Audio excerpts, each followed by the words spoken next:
Bueno, buenos días, buenas tardes. Mi nombre es Carlos Argañarás, soy médico psiquiatra. Hoy vamos a hablar un poquito de lo que es la reserva cognitiva y relacionado con la enfermedad de Alzheimer.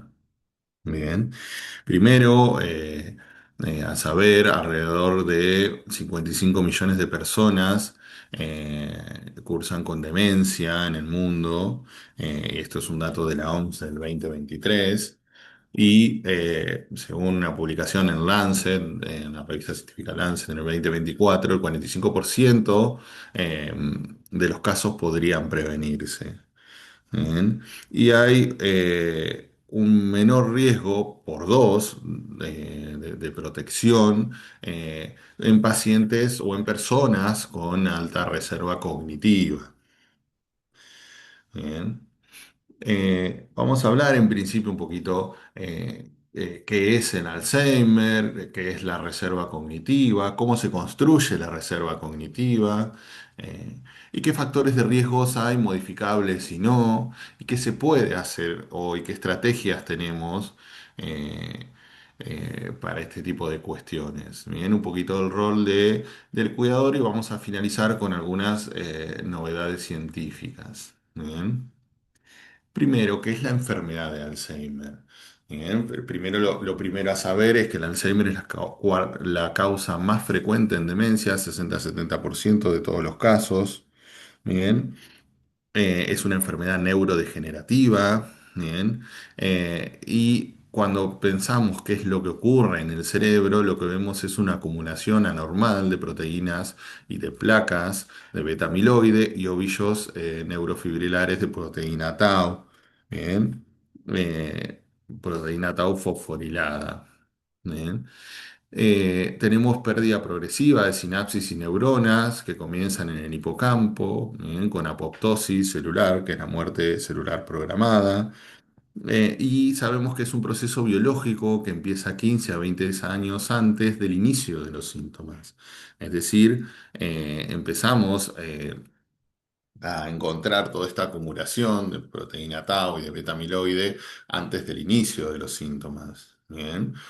Afecta no solo la memoria, algo que se suele entender que el Alzheimer, por ejemplo, el Alzheimer afecta solo la memoria, el Parkinson afecta lo motor. Sabemos que no funcionan así, que ese no es el concepto de este tipo de demencias, y que es muchísimo más complejo, afectando la memoria, el lenguaje, la orientación, el juicio y la capacidad funcional. Esto es muy importante cuando hablamos de demencia, hablar de capacidad funcional.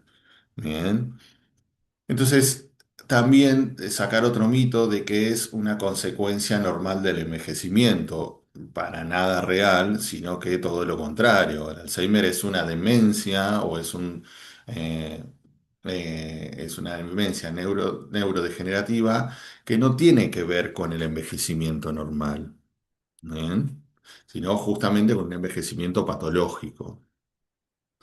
Como les dije antes, según la OMS, hay 55 millones de personas con demencia en el mundo. Recuerden que la más frecuente, 60-70%, es el Alzheimer. Bien. Como para tomar una dimensión de esto, hay 10 millones de casos nuevos cada año. Sería más o menos uno cada 3 segundos.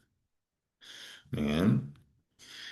Bien. ¿Y qué etapas? Habíamos hablado de que esto empieza generalmente, como dice acá, el proceso biológico de acumulación de betamiloide, proteína tau y demás, empieza 15 a 20 años antes de los síntomas. Bien. Entonces, cuando hablamos de la etapa de Alzheimer, tenemos una etapa preclínica, bien, 15 a 20 años antes, donde están estos cambios biológicos, el amiloide, la proteína tau, sin síntomas detectables, sin síntomas clínicos detectables. Bien. Acá es donde la alta reserva cognitiva, que ya vamos a ver más adelante qué es lo que es, puede prolongar o retardar el paso a una segunda fase, bien, que es la de deterioro cognitivo leve. Bien, es esta fase de transición donde los cambios notorios en memoria u otras funciones, pero son notorios esos cambios, pero con una independencia funcional conservada del paciente. Bien, esta es la zona que es clave de intervención. Bien, de todas maneras, lo que nosotros estamos tratando es de prevenir todo esto. Bien, entonces, tratar de prevenir y no llegar a cuadros o a etapas más avanzadas donde ya es más complicado todo. Bien, tenemos una tercera etapa, bien, que hablamos, o una tercera fase donde hablamos de demencia leve, bien, donde las dificultades cotidianas son evidentes, la persona necesita apoyo de tareas complejas y la estimulación sigue siendo beneficiosa. Es decir, para que se entienda, hay una etapa preclínica, hay una etapa de deterioro cognitivo leve, donde el paciente sigue siendo independiente funcionalmente, y cuando hablamos de demencia, hablamos que ya no hay independencia funcional.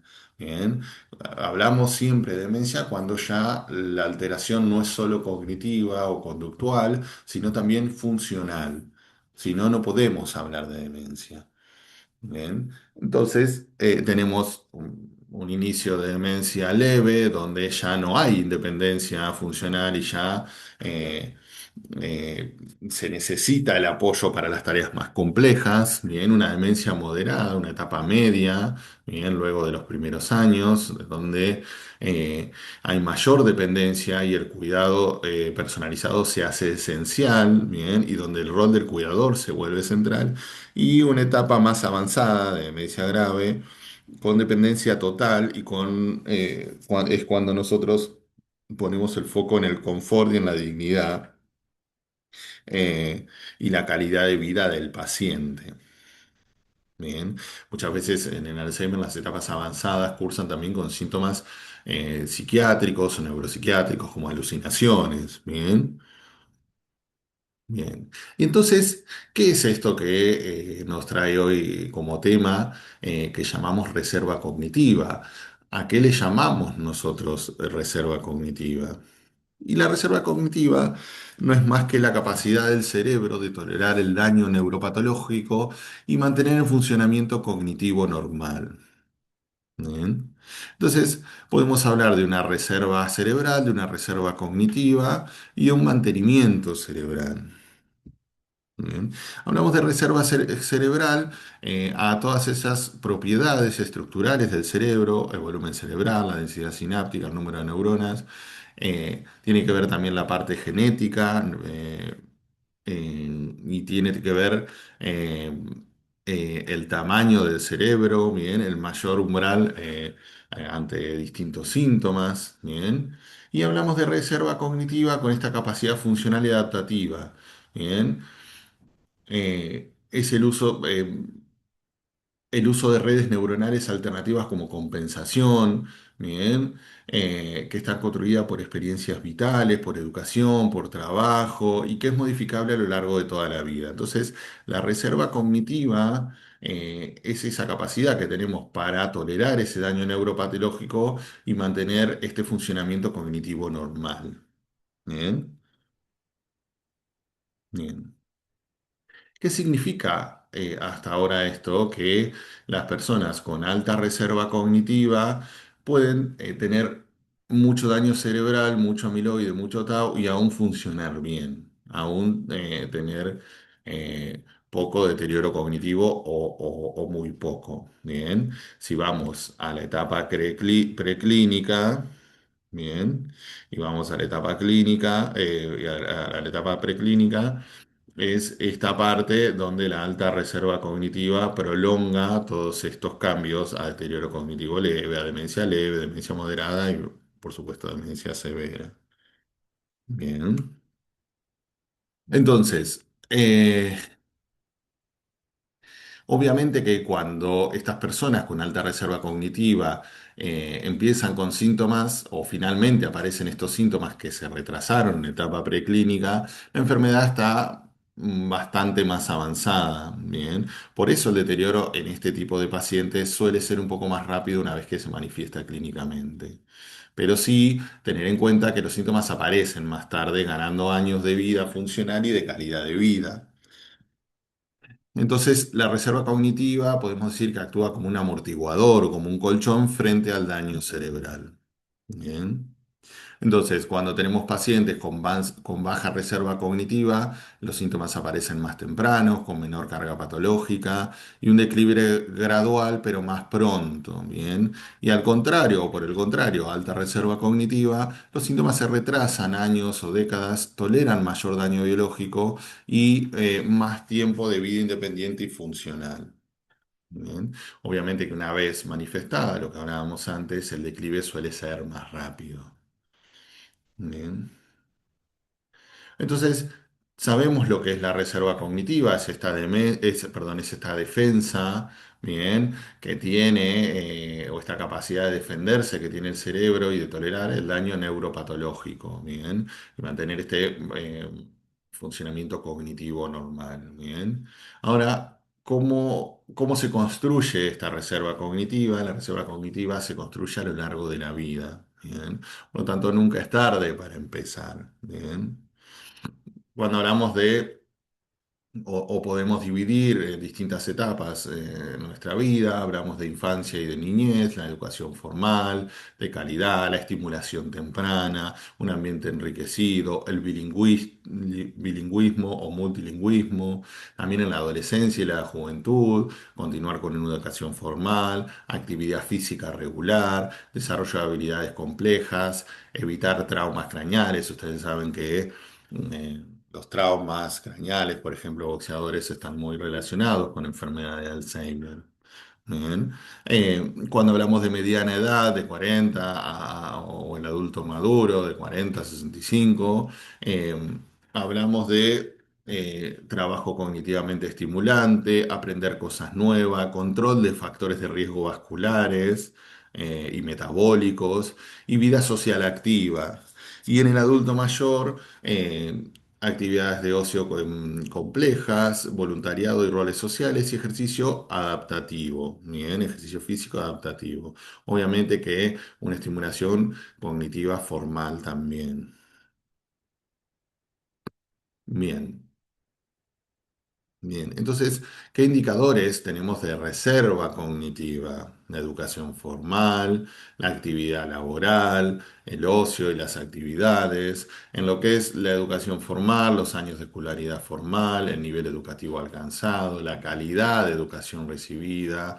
eh, que obviamente que va a tener mayor efecto si es temprana y prolongada, bien, la actividad laboral, ocupaciones cognitivamente complejas, manejo de personas o de datos, aprendizaje continuo en el trabajo y bilingüismo profesional.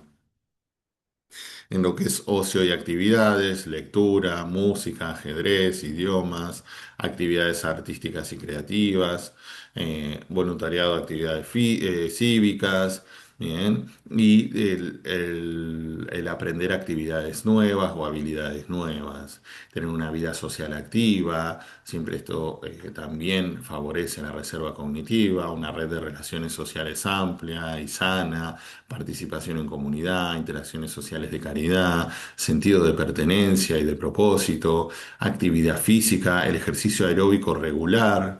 Bien, el ejercicio aeróbico estimula la neurogénesis y mejora la perfusión cerebral. Bien, se estima más o menos que un ejercicio aeróbico moderado de 150 minutos por semana eh, es bueno para mejorar esta reserva cognitiva.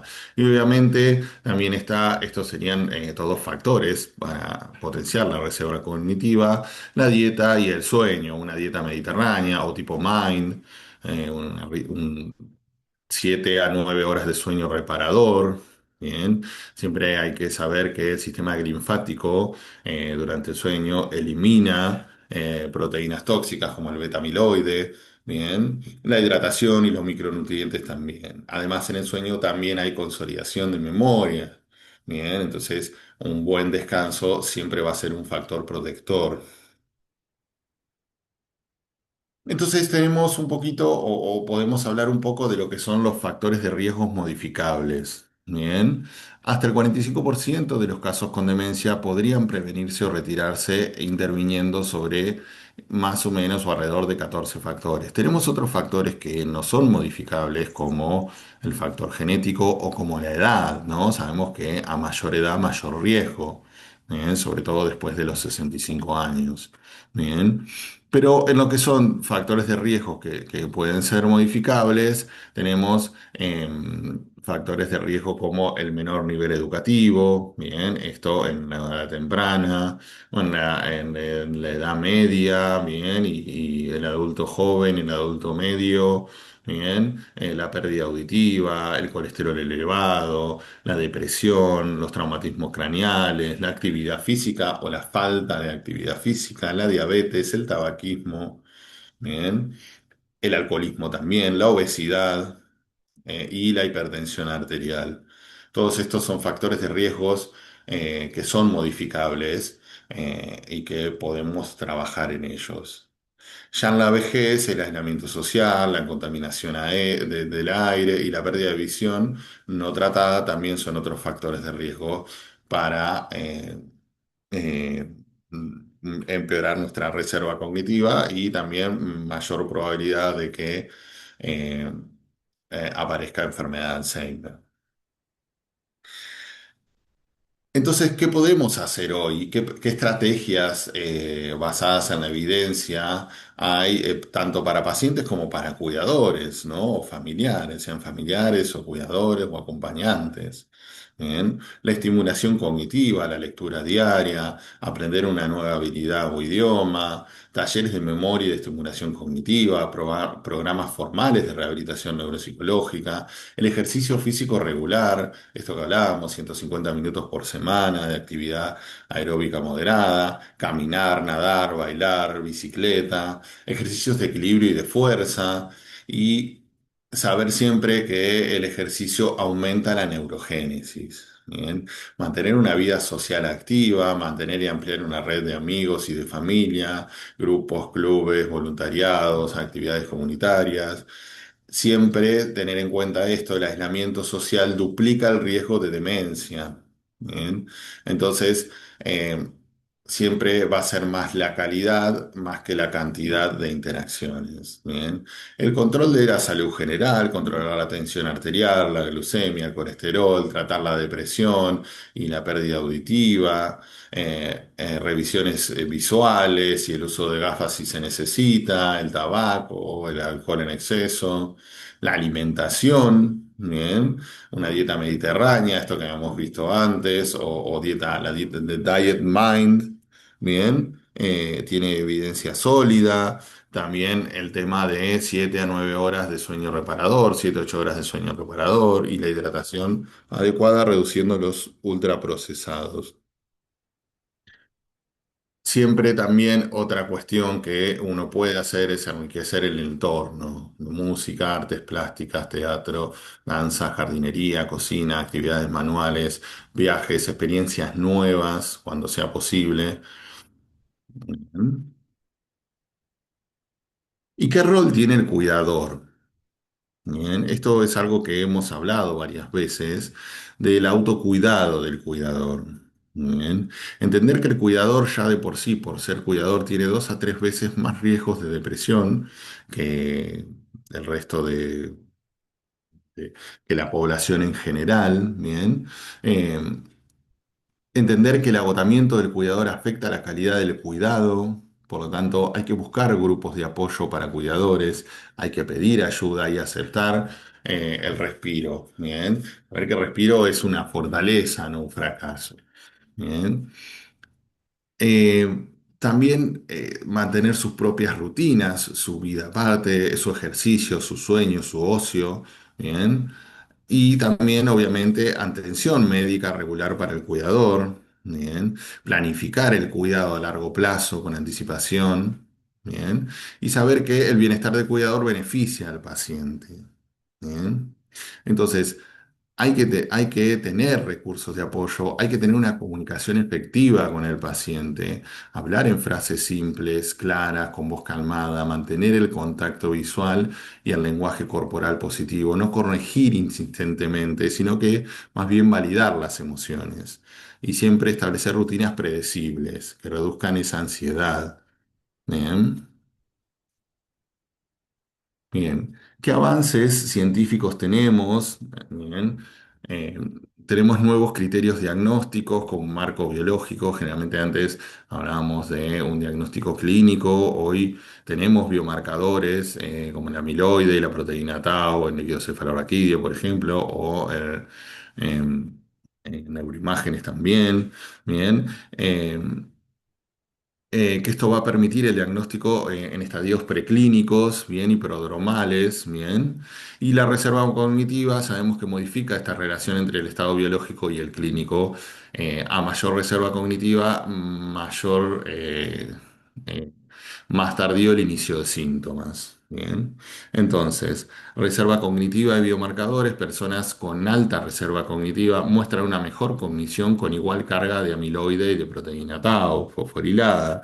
Estudios en el 2024 marcan que la educación protege contra la progresión del deterioro cognitivo leve a demencia. Bien. Y la reserva cognitiva entonces retrasa el inicio sintomático en la enfermedad de Alzheimer, también en el Alzheimer familiar dominante, que es una variación genética, bien, mucho más rara, menos del 5%, bien, que es este Alzheimer autosómico dominante hereditario, familiar, vinculado más con la mutación de la proteína precursora de amiloide y la preselirina 1 y 2.